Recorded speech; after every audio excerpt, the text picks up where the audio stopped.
विशालपुर गांव की ठंडी शाम धीरे धीरे अपने पर्दे गिरा रही थी। चारों ओर कड़कड़ाती ठंड का साया फैल चुका था, मानो हवा में भी किसी अनकहे रहस्य की फुसफुसाहट घुली हो। इस गांव के कई राज आज भी लोगों की जुबान तक नहीं पहुंच पाए थे। कुछ दबी यादें, कुछ अनसुनी कहानियां। चौपाल के कोने में एक छोटी सी चाय की दुकान थी, जिसकी मिट्टी की भट्टी से उठती भाप ठंड को थोड़ी देर के लिए मात देती थी। गांव के कई लोग रोज की तरह वहीं जमा हुए थे। आज भी कुछ चेहरे ठंड से सिकुड़ते हुए गर्म चाय का मजा ले रहे थे, और उसी धुंधलके में गांव की रहस्यमयी खामोशी और गहरी लग रही थी। यार, ये तो रोज की कहानी हो गई है। शाम होते ही बत्ती गुल, हर दिन वही झंझट। हाँ, सही बोल रहा है। जैसे ही अंधेरा होता है, गांव फिर से पुराने जमाने में लौट जाता है। अरे रहने दो, जो भी हो, इस ठंड में चाय की चुस्की और गपशप का मजा ही कुछ और है। यही तो असली मजा है शाम का। बिल्कुल, लेकिन आज रामू काका अभी तक नहीं आए। कुछ गड़बड़ लग रही है। रामू काका के बिना तो हमारी शाम अधूरी लगती है। उनकी कहानियां सुने बिना मजा ही नहीं आता। कहानियां? अरे भोला, वो कहानियां नहीं होती, सीधी सीधी सच्ची घटनाएं होती हैं। छोड़ भी यार, पिछली बार भी उन्होंने बताया था कि काला वन जगह के कुएं में कोई पिशाच रहता था। कोई कैसे मान ले ऐसी बातें।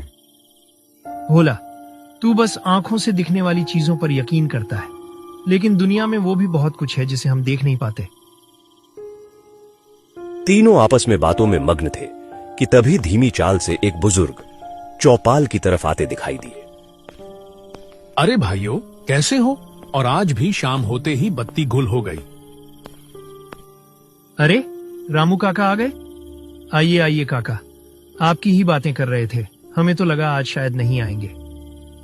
हाँ काका, आपके बिना हमारी गपशप का स्वाद ही फीका पड़ जाता है।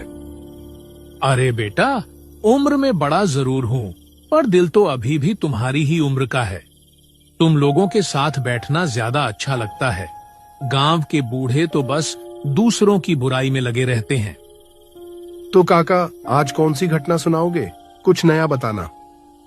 हाँ काका, ये भी बताइए, क्या आपने कभी अपनी आंखों से कोई भूत देखा है?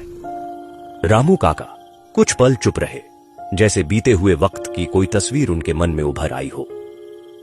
बिल्कुल काका, आपकी बातें सुनकर तो गले में पानी भी अटक जाता है। सच में डर लगने लगता है। काका, आज तो अपनी आंखों से देखा हुआ कोई किस्सा सुनाइए। मोबाइल में नेटवर्क भी नहीं है, डर और ज्यादा लगेगा।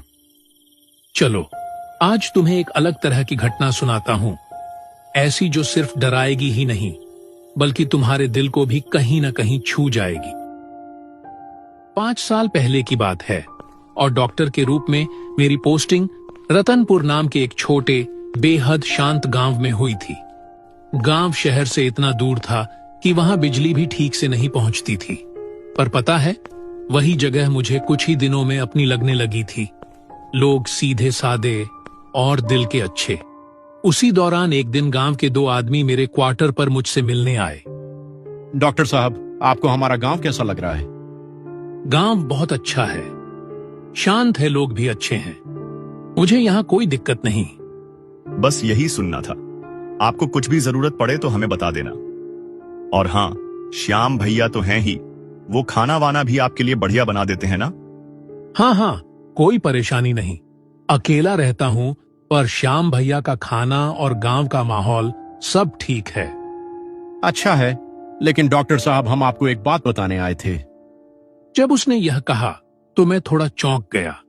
अभी तक दोनों हंसते बोलते थे, लेकिन एकदम से उनके चेहरे गंभीर हो गए, जैसे किसी छिपे डर की परछाई उनकी आंखों में उतर आई हो। क्या बात है? कुछ खास कहना चाहते हो? हाँ, कहना तो पड़ेगा ही। देखिए डॉक्टर साहब, आपका क्वार्टर गांव के बिल्कुल आखिरी हिस्से पर पड़ता है, और वहीं से जंगल की तरफ जो रास्ता जाता है ना, वो जगह ठीक नहीं है। ठीक नहीं है? क्या मतलब? हम कह रहे हैं, अंधेरा होने के बाद उस तरफ मत निकलिएगा, और कोशिश कीजिए कि अस्पताल से भी शाम से पहले वापस आ जाया करें। उस रास्ते की थोड़ी बदनामी है डॉक्टर साहब। बदनामी? कैसी बदनामी? जंगल में चोरों का बहुत खतरा है। रात में जिसे अकेला पाते हैं, उसे बिल्कुल नहीं छोड़ते। कई बार तो लोग वापस घर लौट भी नहीं पाते। ये तो बहुत गंभीर बात है। पुलिस को पता नहीं? पता तो है, पर पुलिस उन्हें पकड़ ही नहीं पाती। इसीलिए डॉक्टर साहब, आप अपना ही ध्यान रखिएगा। हम बस ये चाहते थे कि आपको पहले से सब पता रहे। अब मुझे समझ आ गया था कि श्याम भैया शाम होने से पहले ही क्यों सारे काम निपटाकर चले जाते थे। उन लोगों की बातें सुनने के बाद से मैं खुद भी काफी सावधान हो गया था। बहुत जरूरी ना हो तो रात को बाहर नहीं निकलता था और कोशिश करता था कि अस्पताल से भी अंधेरा पड़ने से पहले ही घर लौट आऊं।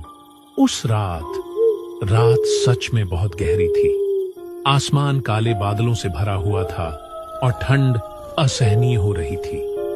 मैं जल्दी खाना खाकर सो गया था, लेकिन अचानक किसी ने जोर से मेरा दरवाजा खटखटाया।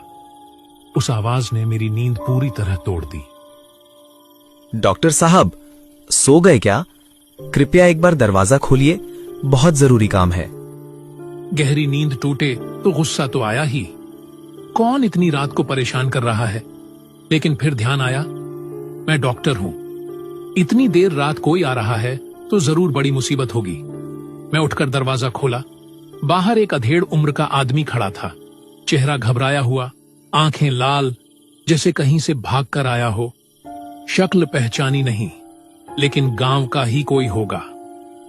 तुम कौन हो? इतनी रात को क्या कर रहे हो यहां? डॉक्टर साहब, क्या आप मेरे साथ अभी चल सकते हैं? मेरी माँ की हालत बहुत खराब है। इतनी रात को? क्या हुआ है उन्हें? वो बिस्तर से उठ नहीं पा रही डॉक्टर साहब, सांस भी ठीक से नहीं ले पा रही। अच्छा, लेकिन तुम्हारा घर है कहाँ? डॉक्टर साहब, मेरा घर जंगल पार करके दूसरे गांव में है। असल में मेरी माँ की हालत बहुत ज्यादा खराब है और पिताजी भी अब बूढ़े हो गए हैं। वो उन्हें छोड़कर आ नहीं सकते, इसलिए इतनी रात को मैं ही आपको बुलाने चला आया। माँ के प्रति उसकी चिंता देखकर मैं मना ही नहीं कर पाया।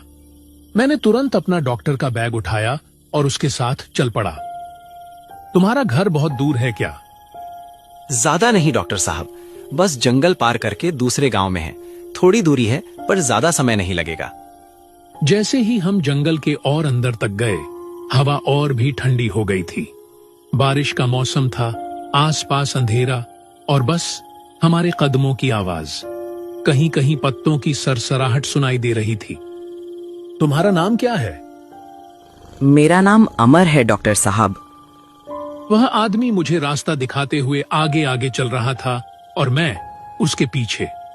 कुछ दूर चलने के बाद हम घने जंगल में पहुंच गए। चारों ओर ऊंचे ऊंचे पेड़ और बीच में एक संकरा घुप अंधेरा रास्ता। अचानक मुझे अंदर ही अंदर एक अजीब सी घबराहट होने लगी और गांव वालों की चेतावनी याद आ गई। अमर, क्या इस जंगल वाले रास्ते के अलावा तुम्हारे घर जाने का कोई और रास्ता नहीं है? रास्ता तो है डॉक्टर साहब, पर वो थोड़ा लंबा पड़ता है। इसी रास्ते से जल्दी पहुंच जाएंगे। अच्छा, और तुम्हारी माँ को क्या परेशानी है? कितनी तबीयत खराब है? माँ का सिर बहुत तेज दुख रहा है, साथ ही बुखार भी चढ़ गया है। सांस तक ठीक से नहीं ले पा रही। बहुत परेशानी में है डॉक्टर साहब। उसकी आवाज में अपनी माँ के लिए डर साफ महसूस हो रहा था। हम थोड़ा और आगे बढ़े ही थे कि लगा जैसे हमारे पीछे कोई चल रहा हो। फुसफुसाहट जैसी हल्की आवाज भी सुनाई दी। अमर, जल्दी चलो, मुझे लग रहा है कोई हमारे पीछे आ रहा है। मेरी बात सुनकर अमर ने भी पलटकर अंधेरे में देखा और तेज चलने लगा। लेकिन अजीब बात, हम जितना तेज चलते, पीछे से कदमों की आवाज उतनी ही बढ़ जाती। ओए रुको दोनों, जेब में जो भी है बाहर निकालो, नहीं तो अभी यहीं खत्म कर दूंगा। हमारे पास कुछ नहीं है और मैं डॉक्टर हूँ। इनकी माँ की तबीयत देखने जा रहा हूँ। हमें जाने दो भाई, मेरी माँ की हालत सच में बहुत खराब है। तेरी माँ मर जाए तो हमें क्या, माल निकाल बस। क्या कहा तूने? अरे बाप रे, ये क्या? बचाओ, भूत बचाओ रे। मैं हैरान रह गया। अचानक वो दोनों गुंडे चीखते हुए उल्टी दिशा में भागने लगे। आखिर उन्होंने देखा क्या था?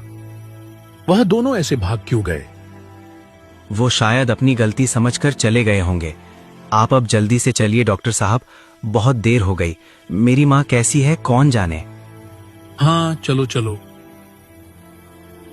और थोड़ी ही देर में अमर के घर पहुंच जाते हैं। वो रहा हमारा घर, आप जाइए, मैं यहीं हूं। तुम नहीं जाओगे अंदर? नहीं नहीं नहीं, आप जाइए ना, मैं इधर ही हूं। घर के अंदर जाकर देखा, एक बुजुर्ग महिला बिस्तर पर लेटी थी। चेहरे पर दर्द साफ दिख रहा था और उनके पास बैठे थे एक बुजुर्ग आदमी। यही होंगे फिर अमर के माँ बाप। उन्हें पहली नजर में देखते ही समझ गया कि उनकी तबीयत बहुत खराब है। मेरा परिचय जानकर वह दोनों जैसे खुशी से झूम उठे। डॉक्टर साहब, आप जो यहां आकर कितना उपकार किया, हम बता नहीं सकते। मुसीबत इतनी बड़ी थी कि मैं उस आदमी के बारे में कहना ही भूल गया। इस रात को अस्पताल ले जाना संभव नहीं था, इसलिए घर पर ही इलाज करने का सोचा। बुजुर्ग आदमी से कहा, इन्हें तो बहुत तेज बुखार है, इस हालत में तो अस्पताल ले जाना भी मुमकिन नहीं है। मैं इन्हें एक इंजेक्शन दे देता हूं, उम्मीद है फिलहाल इससे काम चल जाएगा। वक्त जाया किए बिना इंजेक्शन लगा दिया। आधे घंटे के अंदर हालत में सुधार आने लगा। आप सचमुच भगवान हैं डॉक्टर साहब, अगर आप आज समय पर नहीं आते तो। आप चिंता न करें, सुबह तक बिल्कुल ठीक हो जाएंगी। और मैं भगवान नहीं हूं, बल्कि आप इतने भाग्यवान हैं कि अमर जैसा इंसान आपका बेटा है। अमर, ये कैसे हो सकता है? हाँ, अमर तो गया था मेरे घर, जाकर बताया कि उसकी माँ की तबीयत बहुत खराब है। उसकी बात सुनकर ही तो मैं जल्दी से चला आया। अमर आपको बुला लाया अपनी माँ के बारे में सोचकर? ये क्या कह रहे हो आप? क्यों, क्या हुआ? इतने हैरान क्यों हो रहे हैं? वह बुजुर्ग आदमी एक पुरानी ट्रंक से एक तस्वीर निकालकर मेरे सामने लाकर बोला, देखिए तो क्या इसी ने आपको बुलाया था? तस्वीर देखते ही अमर को पहचानने में कोई मुश्किल नहीं हुई। हाँ, यह तो अमर ही है। यही गया था मुझे बुलाने, और अमर तो बाहर ही खड़ा है। मुझसे कहा अंदर जाने को, बोला मैं बाहर खड़ा हूं। क्या कह रहे हैं? अमर, अंदर आओ, अपनी माँ को देख लो, वह अब काफी ठीक है। बाहर से कोई जवाब नहीं आया। नहीं, वो अब और नहीं दिखेगा, उसका काम जो खत्म हो गया। क्या मतलब? आज से 2 साल पहले की बात है।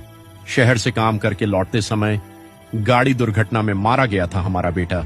अपनी माँ का बहुत प्यारा था, उन्हें तकलीफ होती थी तो पागल सा हो जाता था। उनकी तकलीफ में वह आज फिर से आया था। वह बुजुर्ग आदमी सब बता रहा था और मेरे पास कुछ कहने को शब्द ही नहीं बचे थे। तभी सुबह की पहली किरण धरती पर गिरने लगी। सच्चे बेटे कभी नहीं मरते, वे मर ही नहीं सकते। ये वही घटना थी जो उस रात मेरे साथ घटी थी। विश्वास करना या न करना, ये तुम लोगों पर छोड़ दिया। पर मैं बस इतना कहूंगा, हर घर में एक ऐसा बेटा जरूर हो जो अपने माँ बाप के साथ हमेशा रहे। वह तीनों कुछ नहीं कह पाए, बस चुपचाप अमर का चेहरा सोचने की कोशिश करते रहे।